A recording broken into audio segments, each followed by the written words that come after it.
Welcome back. I'm glad to be with you again today.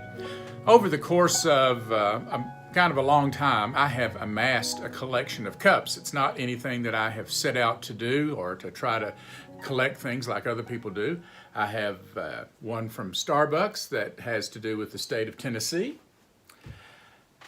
We went to South Dakota to the Black Hills and I picked up one there. It's got a buffalo on it. Really, it's a bison. I learned the difference between the two. That's a bison. Or going to Disney and picking up one that has Mickey Mouse on it. Or here's one that Holly gave me for Christmas, and it says Journey, and it has a lot of little footprints on it. I like that because of what it means for us as Christians to be on a journey. Well, I'm sharing those with you to say that today we're going to talk about a cup. A different kind of cup than this, and you'll see that in just a few moments. We're looking at questions that Jesus asked disciples and also asked us. And so we're about to finish this series, I think today and maybe another one, and then we'll move on to something else.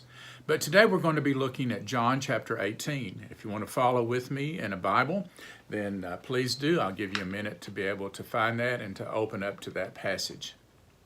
So if you'll do that, I'll find my Bible.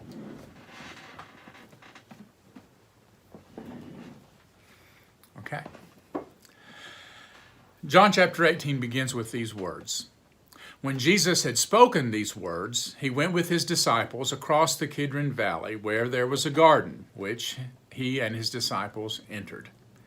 There's a lot packed into that one little sentence that opens it up.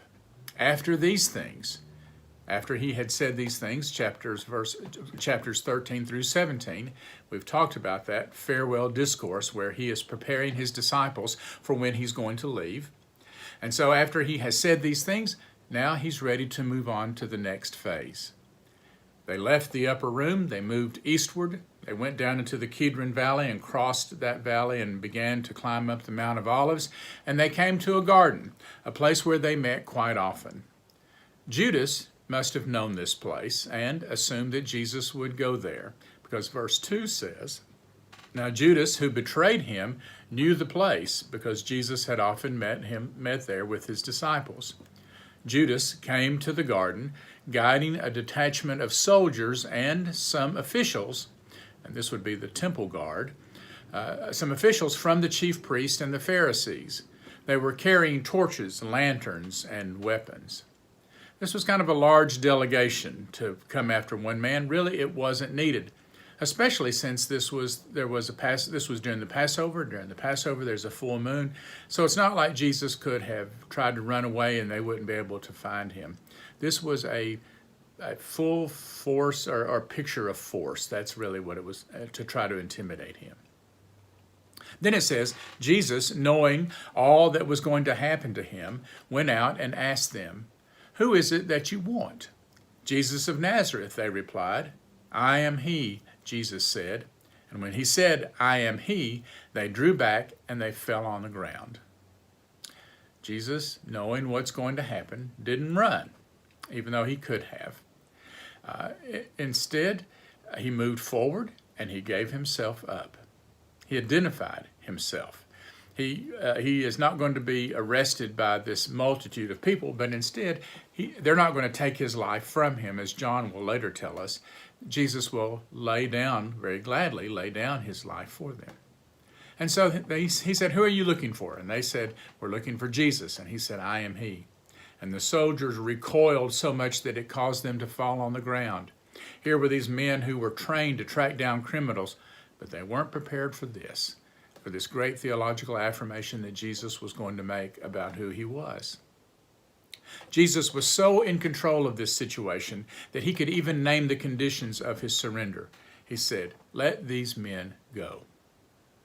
Well, again they asked him, or he asked them, Who is it that you want? Jesus of Nazareth, they said. Jesus answered, I told you that I am he. If you are looking for me, then let these men go. This happened so that the words that he had spoken might be fulfilled. I have not lost any of those that you have given to me. And in a surprise kind of thing, Peter drew a sword and he struck the ear of the high priest's servant. It's interesting that here is Peter who says that he is willing to die for Jesus, but we're going to see very shortly that that courage is going to fall apart, and he won't do that. In fact, he'll deny him. So it was in this turbulent setting that Jesus asked this question, and I'm going to call it the suffering question. He said to Peter, "Put your sword back in its sheath. Shall I not drink the cup which the Father has given me? Shall I not drink the cup that the Father has given me?" Cup is used here, I think, for the first time in the book of John. In Mark, it's used several times. Every time it was used to talk about pain or suffering or struggle or death that Jesus was going to have to go through. And so here's what is happening here too, the pain and the suffering and the struggle of Jesus. It reminds me of the time when Jesus was earlier in the evening when Jesus came to the Garden of Gethsemane and he prayed. And he asked, "Is there any other way that this cup might pass from me?" You see, Jesus knew that he was on the path to death. He had stepped on a lot of people's toes. People had been threatened by him. Their positions of leadership or their positions of power had been threatened. Jesus had spoken the truth. He had identified injustice. And whenever that happens, people are going to be unhappy, and they're going to come after you. Jesus knew that. People like Martin Luther King knew that too. He had also preached. He had talked about injustice. He had exposed some things that needed to be exposed. Even on the night before he was assassinated, he told a group of people, "I may not be able to go with you all the way to the end of this journey." He knew that when people stood up and told the truth and spoke it in such a way that he had, that the likelihood that they would be killed, that was a very good likelihood. Well, in Gethsemane, Jesus knew that his life, his message, his revelation of God and who God was, none of those things were popular. And so he could do two things. He could stay on course. He could stay obedient to that calling, continue to do what he had started to do. And in doing so, he would face death. Or he could remain quiet, turn and go a different direction, and he could live. Is there any way, he was asking, that I can remain obedient to this call and bypass this cup that is in front of me? And the answer was no, the end is inevitable. Now we come to this part in chapter 18 where Jesus said, I must drink this cup. Do I need also to drink this cup that the Father has given to me? And in a way, it doesn't sound like he has much choice. In fact, really, it sounds more like it's a death sentence. Am I going to have to do this? And it's kind of interesting to me that, in a way, this doesn't really seem to fit into the New Testament, the way Jesus says this, especially in the picture that he gives of a God who always acts out of love and kindness and compassion. And I don't know about you, but when I read this, it doesn't sound very loving to me. Why does Jesus have to drink out of this cup of suffering and pain and death? Why would God require him to do that? That doesn't sound like a very loving thing that anyone would do, especially a father toward their son. Our traditional interpretation of this is that God required the death of his son in order to be able to offer forgiveness to the world. Somebody had to die, and that somebody was going to be Jesus. That's what God had intended all along, too. That's what we have said. You see that in a lot of songs. I'm reminded of Charles Wesley's Christmas Carol, where he says Jesus was born to die. That was his purpose. But does that picture of who God is fit in with the picture of God that Jesus paints for us, that Jesus came to reveal? A God who was like a host, who always had room at his table for more people. Or a God who is like a father who searched every day for his child to return home, and when the child returns home, he throws a party. Or is it like the picture of a God who is like a shepherd who carries the sheep that have been entrusted to his care? A God that heals and restores people back to life, who feeds those who are hungry, a God who doesn't condemn people who are guilty, a God who holds children in his lap, and a God who, like a foreigner, will sacrifice his own safety and also his financial resources to take care of somebody who is beaten and left half dead on the side of the road. Or a God who hangs out with people that religious people tend to ignore. You see, Jesus revealed a picture to us of who God is, a very merciful, loving, kind, and compassionate God. And Jesus says, if you have seen me and the things that I've done, then you've also seen the Father. We talk a lot about the Trinity.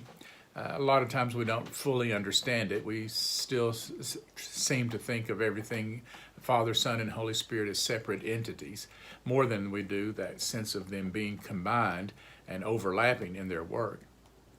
But the Trinity acknowledges that Jesus and God are one. If you've seen one, you've seen the other.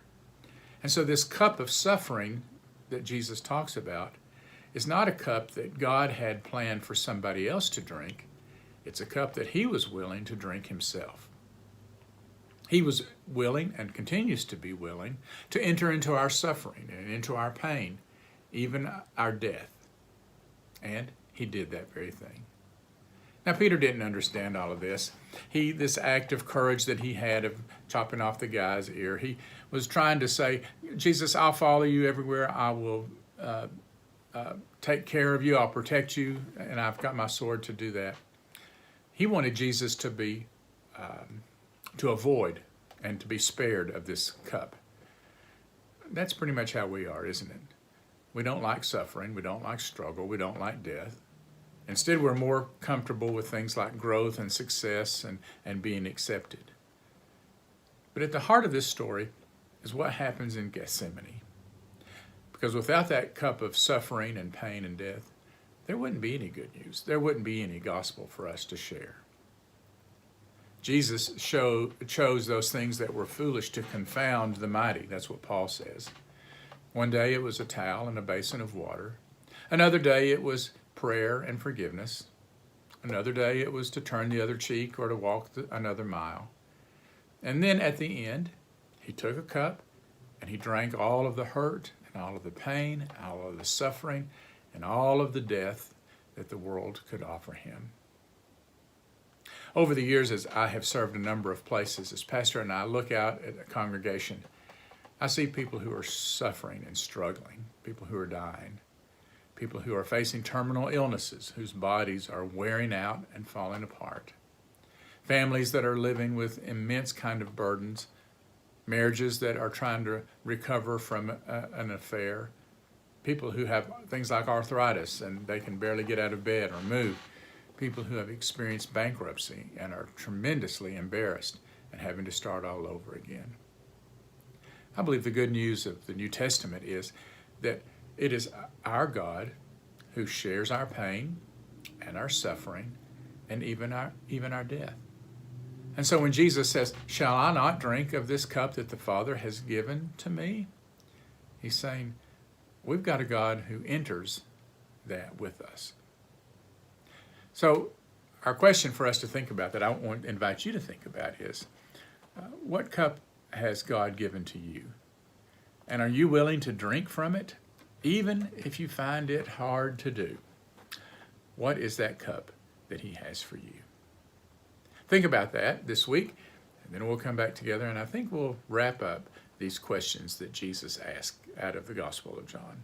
And I hope they've been as good for you as they have been for me to think about them. Have a good day, and I look forward to our next time we're together.